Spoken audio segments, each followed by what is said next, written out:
Il y a eu moins d'incendies en 2025 à Trois-Rivières comparé à 2024. Mais les pompiers étaient loin de manquer de travail puisque le nombre d'interventions a pour sa part grimpé et dépassé les 3000 appels. On parle de quel genre d'intervention vu que les feux, eux, étaient en diminution? La hausse la plus marquée fut celle notamment auprès des accidents de la route.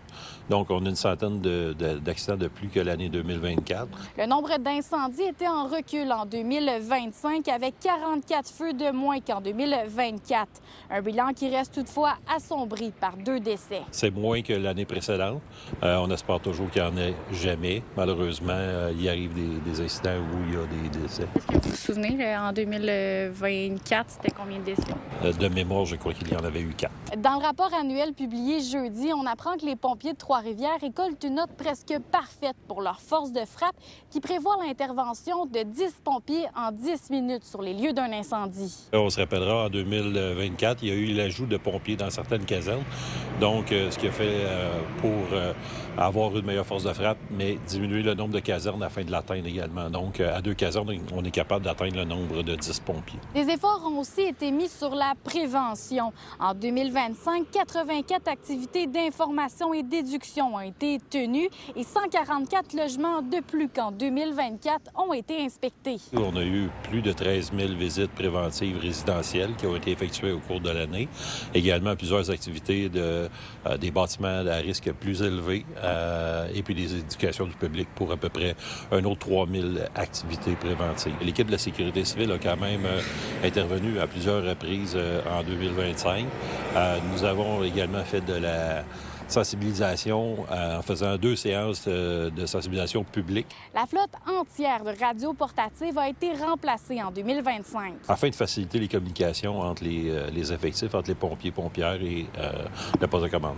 Justement, là, pour les gens qui sont moins familiers, qu'est-ce que ça change, le fait que ça soit connecté avec l'appareil respiratoire? Ça améliore grandement la qualité des transmissions auditives. Donc, les gens comprennent davantage. C'est plus de sécurité pour les pompiers, mais les gens comprennent davantage les messages. Quand on regarde le bilan, c'est somme toute très positif, mais est-ce qu'il y a quand même des petites choses qu'on se dit, on vise ça pour 2026, d'améliorer cet élément-là? Bien, en fait, on vise toujours l'amélioration, notamment qui passe par la formation. Cette année, en 2025, c'est-à-dire on a été capable d'intégrer une nouvelle section qui est la section formation avec un chef à la formation et santé-sécurité et également 4 capitaines à la formation santé-sécurité. Et il y a eu plus de 9100 heures qui ont été effectuées en formation continue. En 2025, les pertes liées aux incendies de bâtiments dépassent les 8,6 millions de dollars. À Trois-Rivières, Frédéric Bacon pour Nouveau Info. Une prière musulmane à l'hippodrome de Trois-Rivières a suscité de nombreux messages haineux sur les réseaux sociaux.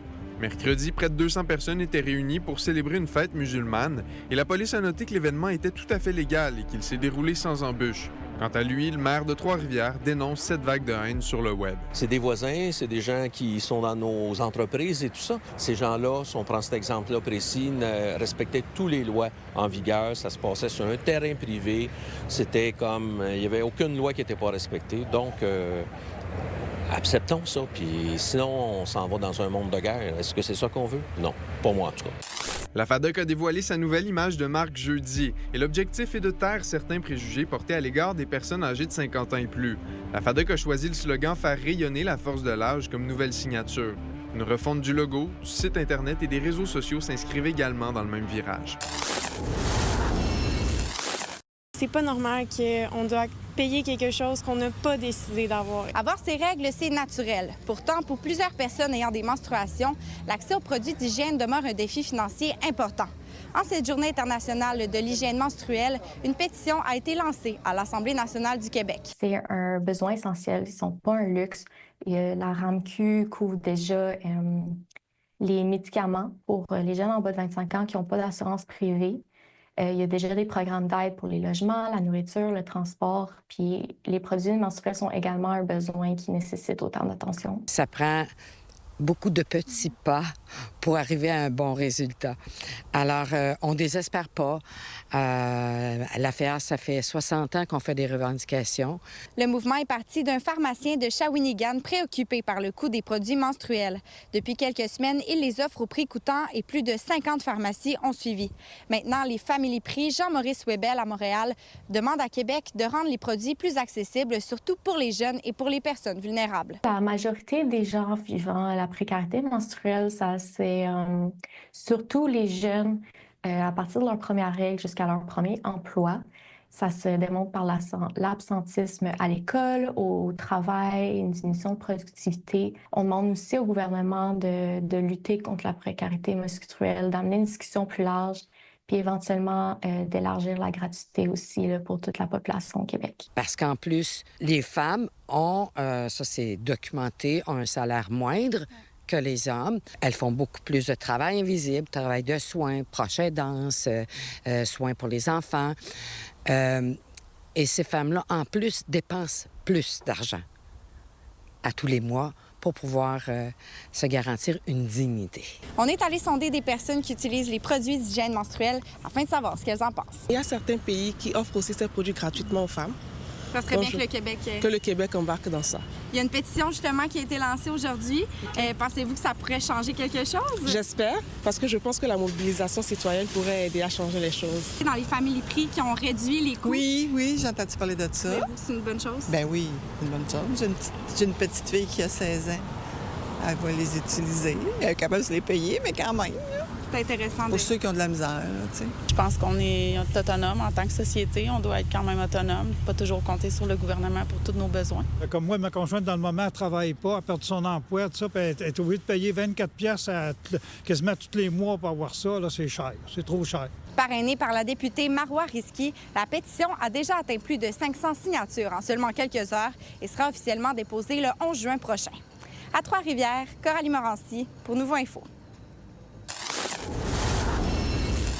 L'entreprise EPC Canada, spécialisée dans la fabrication et la distribution de matériel explosif pour l'industrie minière, a mis en service jeudi son tout premier camion électrique destiné au transport d'explosifs, une première à l'échelle du pays. Ça répond à un besoin de décarbonation du secteur minier et de notre secteur. Et c'est une volonté d'EPC de se mettre en ligne avec les besoins aujourd'hui environnementaux et c'est un premier pas. Actuellement, un des enjeux, c'est toute la question des minéraux critiques. Donc, il y a comme un redéveloppement des mines dans le Grand Nord et tout ça. Et eux jouent un rôle essentiel. Ils ont l'expertise, ils ont la connaissance, sont capables de travailler. Ils ont un projet de décarbonation de plus en plus vers des véhicules électriques pour transporter les éléments, si on veut, non pas de la matière explosive, là, mais c'est plus... Ça ne pas du matériel explosif. Non, c'est plus des éléments, des composantes, là, un détonateur, des choses comme ça qui vont assembler par la suite. Mais comme tous les véhicules électriques, celui-ci fait face à des enjeux par rapport aux distances qu'il aura à parcourir avec un petit peu moins de 500 km d'autonomie. De plus, les règles canadiennes sont claires. Un véhicule qui transporte du matériel explosif n'a pas le droit de faire d'arrêt, ce qui ne semble pas inquiéter pour le moment le PDG de l'entreprise. Alors, il faut savoir que le Canada est très grand, donc on a des ranges kilométriques très importants. Donc, nos clients sont situés, on a un range de kilomètres de 1800 km. Bon, ici, on est face à des camions qui sont capables de véhiculer entre 350 et 400 km. Ça dépend de la saison, ça dépend de plein de choses. Ça demande des activités spécifiques sur des localisations spécifiques dans un premier temps. Après, je pense que le secteur des véhicules électriques va évoluer et ça évolue extrêmement rapidement. Donc les ranges vont augmenter et notre volonté, c'est vraiment de s'inscrire dans cette optique-là. Leur but, c'est pas de vendre le plus, en guillemets, c'est beaucoup la qualité, c'est la préoccupation de aussi la décarbonation. Donc, ils offrent un produit, ils vont miser sur la qualité d'abord et avant tout et ils font leur chemin à travers ça pour l'ensemble des produits. Fait que c'est juste une des bonnes nouvelles, ça. Ça fait partie des petits bijoux qu'on ne connaît pas trop à Trois-Rivières, mais qu'aujourd'hui, on prend le temps de découvrir. N'ayant pas la prétention de vouloir dominer le marché canadien, EPC Canada espère toutefois que ce camion sera le premier d'une longue série. À Trois-Rivières, Samuel Bideau pour Nouveau Info. Vous êtes nos yeux et nos oreilles sur le terrain. N'hésitez pas à nous écrire si quelque chose vous fait réagir ou si vous voulez nous raconter votre histoire à mauricie@nouveau.info.